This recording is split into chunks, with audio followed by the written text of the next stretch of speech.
सास की जादुई शक्ति। कौशल्या ने एक रात सपना देखा। कौशल्या राजपूत, तुमने किए हैं जीवन में अच्छे अच्छे कर्म, इसलिए अब से जब तुम चाहो गायब हो सकती हो, जिसके लिए तुमको सिर्फ चुटकी बजानी होगी और चुटकी बजाते ही तुम गायब।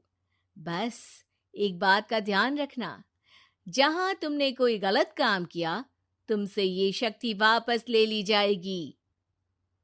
कौशल्या की नींद टूट जाती है। ये कैसा सपना था? गायब हो जाऊंगी मतलब? हे भगवान, कंबल ओढ़ के सो जाती हूँ, सपना कंबल के अंदर नहीं घुस पाएगा। कौशल्या डर के मारे कंबल ओढ़ के सो जाती है। सुबह कौशल्या मंदिर जाने लगती है। अरे बहू, जल्दी चल, भिखारियों को खाना भी तो खिलाना है। हाँ माँ जी, अभी आई। आज तो खीर और पूरी बने हैं, सब खुश हो जाएंगे। दोनों सास बहू कार से खाने का सामान लेकर मंदिर पहुंचते हैं और भगवान की आराधना के बाद मंदिर के बाहर बैठी भिखारियों को खाना खिलाने लगते हैं।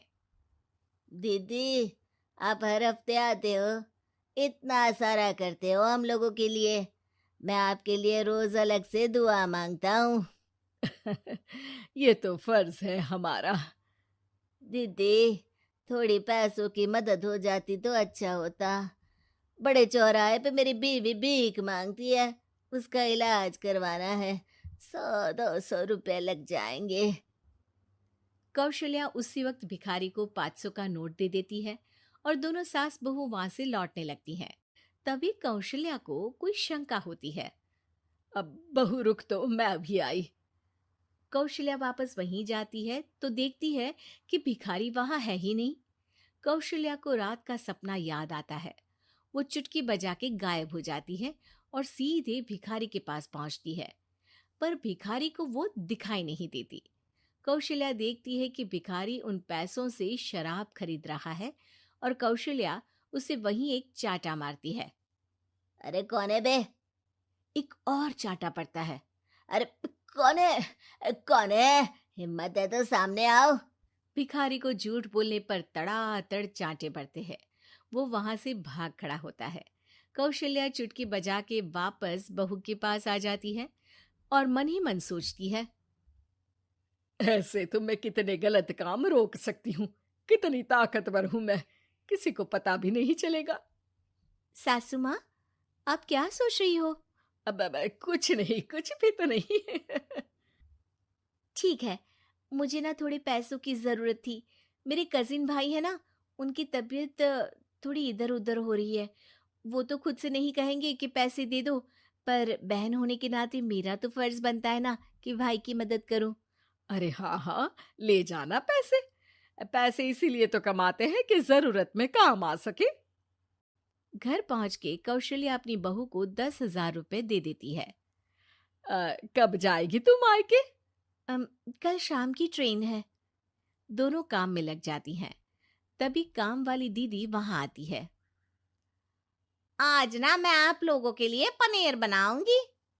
ठीक है, मंगवा लेती हूँ पनीर। पड़ोस की दुकान वाला पनीर दे जाता है और काम वाली बाई पनीर से रेसिपी बनाने लगती है।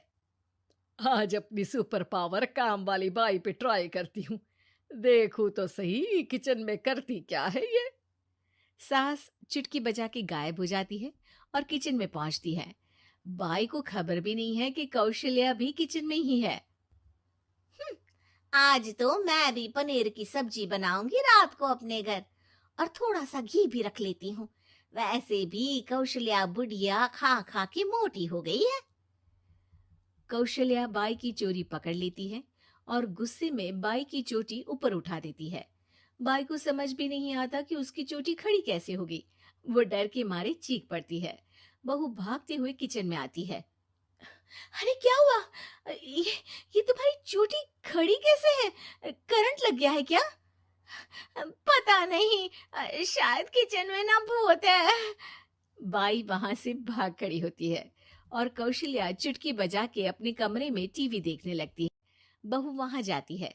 माँ जी, किचन में ना भूत है, बाई भाग गई। अरे भागने देना, भूत का तो पता नहीं, किचन में चोर जरूर था और वो थी अपनी काम वाली। अच्छा हुआ चली गई। बहू को कुछ समझ नहीं आया। उसने किचन में जो देखा उसके सदमे में जो थी वो अभी तक। अगले दिन बहू अपने मायके के लिए निकल जाती है। कहीं भिखारी और काम वाली की तरह बहू भी तो मुझे धोखा नहीं दे रही। अरे कहीं वो पैसे ले जाके शॉपिंग तो नहीं करने वाली ना। अभी पता लगाती हूँ मुझसे कुछ छिपा है भला। जैसे भगवान सब देख रहा है वैसे ही मैं भी सब देख रही हूँ। सास को अपनी शक्ति पर घमंड आ गया था। वो अब अच्छे काम करने की जगह अपनी शक्ति का इस्तेमाल खुद का शक मिटाने के लिए कर रही थी।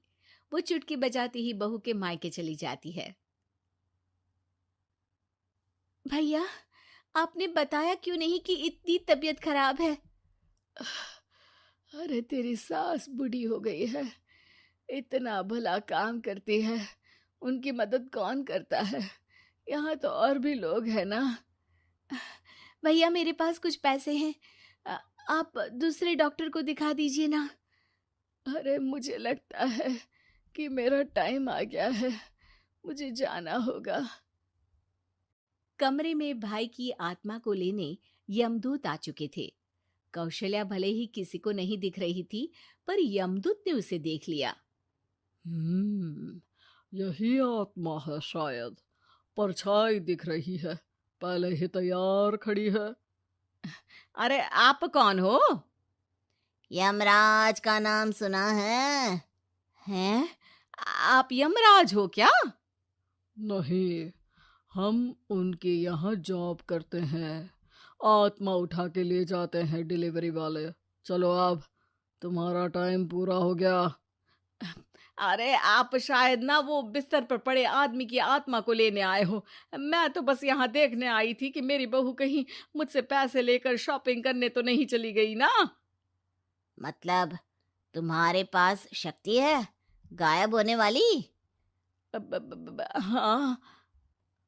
तुम ऐसे तुच्छ काम में उपयोग कर रही हो ऐसी दिव्य शक्ति का। अब तो तुमको ही लेके जाऊंगा। अरे नहीं नहीं, कल मुझे किटी पार्टी में भी तो जाना है। अब नरक में ही करना किटी पार्टी। नहीं नहीं नहीं। 3 बार नहीं क्यों बोल रही हो? टीवी सीरियल चल रहा है क्या एकता कपूर का? अरे प्लीज मुझे जाने दो। आप तो उस बीमार आदमी की आत्मा को लेने आए थे ना।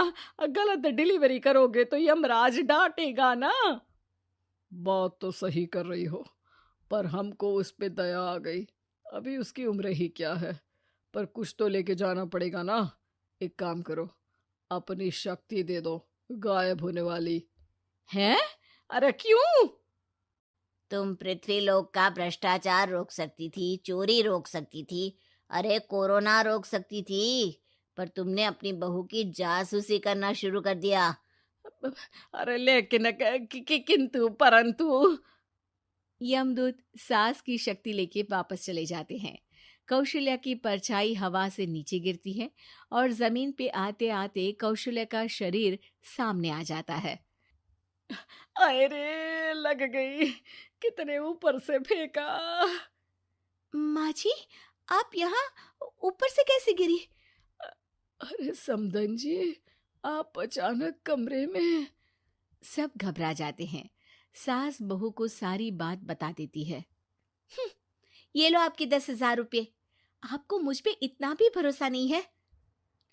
अरे बहन, मुझे दर्द नहीं हो रहा है, अब अचानक से सब अच्छा होने लगा है। अरे तो फिर बिस्तर से उठ जाओ और मुझे लेटने दो। गिरी हूं ऊपर से तो पूरा बदन दुख रहा है। भाई को तो यमदूत ठीक करके जाते हैं, पर कौशल्या देवी दर्द के मारे बिस्तर पर आ जाती हैं।